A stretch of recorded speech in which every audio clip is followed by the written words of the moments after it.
Well, tonight we have some new information on a massive gas explosion from 5 months ago that rocked the northwest Baltimore community. 2 people were killed. And now tonight, Baltimore city officials say a natural gas buildup after a contractor did some work is to blame for that blast. WJZ is live. Avajoy Burnett has what we just learned about the hours that led up to that deadly explosion. Avajoy? Denise, officials are saying this contractor was working on the facility just hours before, as you mentioned, on an HVAC unit. And even though that contractor was a licensed contractor, they apparently did not have a permit for that specific job. Officials say that led to the buildup of gas over a period of several hours.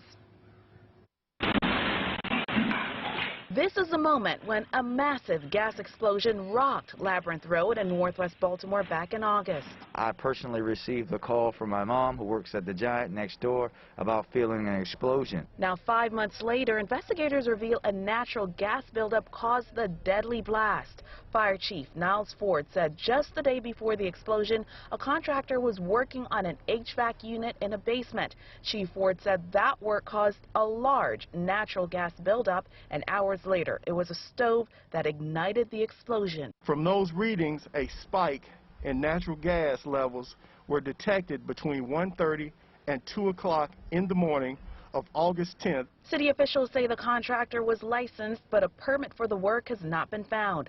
Councilman Yitzhak Schleifer, who represents this district, said if the contractor was negligent and did not obtain a proper permit, those actions are unacceptable. The one key benefit to getting the permits is that an inspector will come out and double check their work. It's really sad to see a situation like this play out when perhaps an inspector could have came out and double checked this work. The blast killed 61-year-old Lonnie Harriet and 20-year-old Joseph Graham, a Morgan State University student. Once we found out how this happened, that it would relieve some of the pain, and it's not true. It makes me angry that it has happened, period. Now, grass is growing on the area where those 3-row homes once stood, and we still do not know the name of the contractor who was working on that HVAC unit on that day back in August. The city council member who represents this area tells us civil penalties could come. Live at 5, Avajoy Burnett for WJZ.